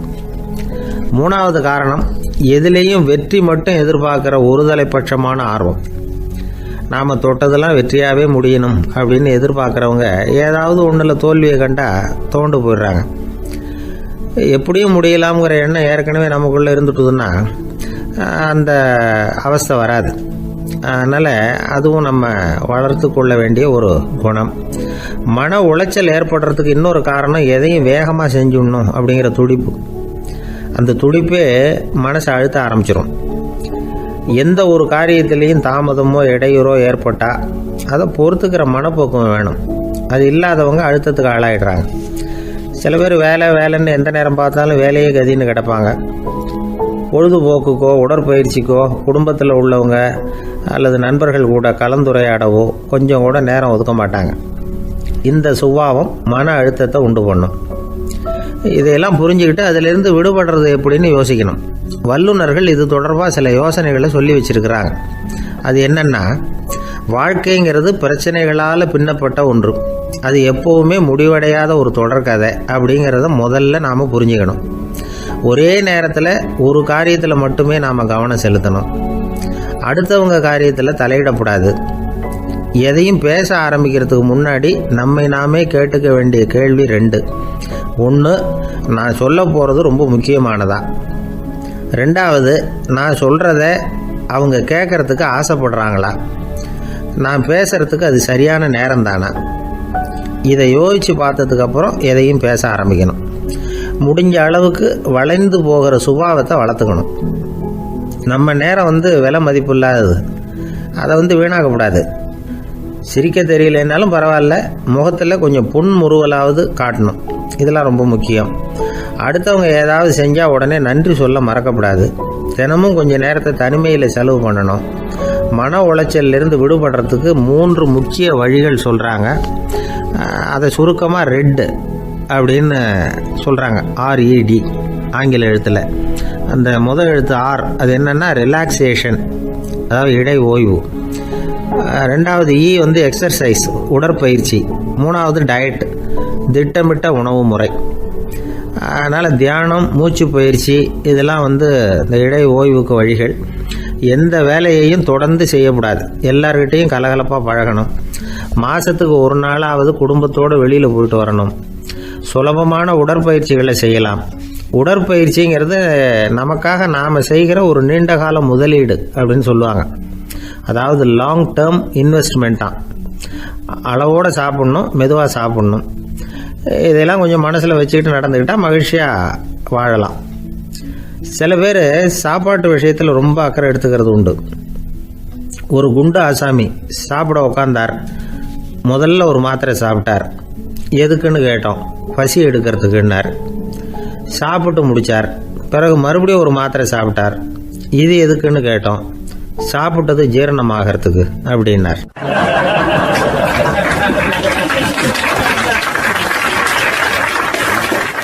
என்னுடைய நீண்டகால நண்பர் ஒருத்தர் வருஷம் தவறாமல் திருநள்ளாறு அப்படிங்கிற திருத்தலத்துக்கு போயிட்டு வர்றது வழக்கம். அங்கே என்ன சார் விசேஷம்னு கேட்கறது உண்டு. என்ன இப்படி கேட்குறீங்க? சனி பகவான் நலன் விருப்பப்படி அங்கே தானே எழுந்தருளி இருக்கிறார். அவரை போய் பார்த்து ஒரு கும்பிடு ஓட்டுட்டு வந்தால் நம்ம பிடிச்சிருக்கிற சனியெல்லாம் விலகும் அப்படிம்பார். சத்தம் போட்டு சொல்லாதீங்க சார், வீட்டில் வேறு யார் காதிலையாவது இது விழுந்துற போது அப்படின்னு சொல்கிறது உண்டு வர்றவங்க. இப்போது நான் சொல்கிறதுல உள்ள நியாயத்தை புரிஞ்சுக்கிட்டு அவரும் கொஞ்சம் எச்சரிக்கை உணர்வோடு நமக்கு நன்றி சொல்லுவார்னு வச்சுங்களேன். அதாவது பார்வை மூலமாகவே. அந்த நண்பருக்கு ஆன்மீக விஷயங்களில் அதிக ஈடுபாடு உண்டு. அப்பப்போ சில புராண கதைகளை எல்லாம் சொல்கிறது உண்டு. ரொம்ப சுவாரஸ்யமாக இருக்கும். எப்போவுமே புராண விஷயங்களையெல்லாம் அறிவியலுங்கிற தராசில் வச்சு எடை போட்டுட்டு இருக்கக்கூடாது. அப்படி பார்த்தா அதெல்லாம் நம்ப முடியாத வெறும் கற்பனைகளாக தோணும், மூட நம்பிக்கைகளாகவும் தெரியும். புராணங்களை புராணங்களாகவே புரிஞ்சுக்கிறவங்களுக்கு அதெல்லாம் அர்த்தமுள்ள செய்திகளை உள்ளடக்கி இருக்கிறதாக தெரியும். அந்த வகையில் தான் இந்த நண்பரும் நிறைய செய்திகளை சொல்கிறது உண்டு. சனியை போல கொடுக்குறவனும் இல்லை, சனியை போல கெடுக்கிறவனும் இல்லை அப்படின்னு சோதிடர்கள் சொல்லுவாங்க. நாம் ஏதாவது ஒரு வம்புல மாட்டிக்கிட்டா பிடிச்சது சனி அப்படிங்கிறோம். ராவணன் எப்பேற்பட்ட வீரன், அவனே சனி பார்வைப்பட்டது தானே சங்கடப்பட ஆரம்பித்தான் அப்படின்னார் நண்பர். அது எப்படிங்கன்னு கேட்டேன். அவர் சொல்ல ஆரம்பித்தார், இந்த ராவணன் இருக்கானே நவ கிரகங்களையும் பிடிச்சி கொண்டுட்டு தன்னுடைய சிம்மாசனத்தில் அப்படியே படிகளாக போட்டு வச்சுட்டானா, ஒவ்வொரு படியாக. பாவம் அந்த 9 தேவதைகளும் ஒவ்வொரு படியாக குப்புற கிடக்குறாங்க. நவக்கிரகம் நம்மளை ஆட்டி படைக்குதுன்னு நாம் சொல்லிகிட்டு இருக்கிறோம். ஆனால் அந்த நவக்கிரகங்களை ராவணன் எப்படி வச்சுருந்தான் பாருங்க. எல்லாரையும் சிம்மாசனத்துக்கு பக்கத்தில் படிப்படியாக போட்டு வச்சுருக்கிறான். காலை அது மேலே வச்சு தான் ஏறி போகணும். வேறு வழி இல்லாமல் எல்லாரும் குப்புற விழுந்து கிடக்குறாங்க. ராவணன் ஒவ்வொரு தடவையும் இவங்க முதுகில் அடி வச்சு ஏறி தான் அந்த சிம்மாசனத்துக்கு போகிறது வழக்கம். இப்படி நடந்துக்கிட்டு இருக்கிறது நாரதர் கண்ணில் போட்டுட்டு தான். அவர் சும்மா இருப்பாரா? யோசனை பண்ணார் என்ன செய்யலாம் அப்படின்னு. ஒரு முடிவு பண்ணிக்கிட்டு நேராக ராவணன் கிட்ட போனாராம். ராவணா, நீ நவக்கிரகங்களை பிடிச்சி கொண்டாந்து உன்னுடைய சிம்மாசனத்துக்கு படிகளாக போட்டு வச்சிருக்கிற, அது உன்னுடைய வீரத்தை காட்டுது. இருந்தாலும் ஒரு விஷயத்த நீ யோசிச்சு பார்க்கணும். ஒவ்வொரு தடவை நீ சிம்மாசனத்துக்கு போகும்பொழுதும் நவக்கிரகங்களின் முதுகல் அடி வச்சு நீ ஏறி போற, அது உனக்கு பெருமை கிடையாது. அவங்களுடைய மார்புல அடி வச்சு ஏறி போகணும், அதுதான் உனக்கு பெருமை அப்படின்னாரா. இவர் சொல்றதும் சரிதானே அப்படின்னு யோசிச்சிருக்கான் ராவணன். உடனே குப்புற கிடந்த நவக்கிரகங்களை திருப்பி மல்லாக்க போட்டான். அவங்க மார்புல அடி வச்சு மேலே ஏறி சிம்மாசனத்துக்கு போனானா. அப்படி போயிட்டு இருக்கும் பொழுது சனி பகவானின் பார்வை அவன் மேலே பட்டுதான். அவ்வளவுதான். என்னாச்சு தெரியுமா? சூர்பனகை தேடி வந்தா. சீதையோட அழகை பற்றி தன்னுடைய அண்ணங்கிட்ட சொல்ல ஆரம்பிச்சுட்டா. விவகாரம் ஆரம்பமாயிட்டது. அதுதான் சனியினுடைய வேலை அப்படின்னு சொல்லி இந்த கதையை சொல்லி முடித்தார் என்னுடைய நண்பர். ஆக சனியின் பார்வை நம்ம மேலே படாமல் பார்த்துக்கிறது தான் நல்லதுங்கிறீங்க அப்படின்னு. ஆமாம் சார், இப்போ கூட நான் உங்கள் வீட்டுக்கு வந்திருக்கிறதே ஒருத்தருடைய பார்வை என் மேலே படக்கூடாதுங்கிறதுக்காகத்தான் அப்படின்னார். யாருங்க அதுன்னு என்னுடைய மாமனார் சார். அவசரத்துக்கு அவர்கிட்ட கொஞ்சம் கடன் வாங்கிவிட்டேன். நம்ம மாப்பிள்ளை தானேன்னு சொல்லி அவர் விட்டு கொடுக்கறதுக்கு தயாராக இல்லை. இன்னைக்கு இப்போ அவர் எங்கள் வீட்டுக்கு வரக்கூடிய நேரம், அதுதான் அவர் பார்வையிலேருந்து படாமல் தப்பிக்கலாங்கிறதுக்காக இங்கே வந்துட்டேன் அப்படின்னார். பார்வை படணும்னு இருந்தால் பட்டு தான் தீரும் போல இருக்கு அப்படின்னா. என்ன சார் சொல்கிறீங்கன்னார் ஒன்றும் புரியாமல். நீங்கள் இங்கே தான் வருவீங்கன்னு அவருக்கு ஏற்கனவே தெரியும் போல இருக்கு. அதனால் உங்களுக்கு முன்னாடியே உங்கள் மாமனார் இங்கே வந்துட்டார். அதுவும் அந்த பீரோவுக்கு பக்கத்தில் தான் பின்னாடி மறைஞ்சு நின்றுட்டு இருக்கிறார் அப்படின்னு.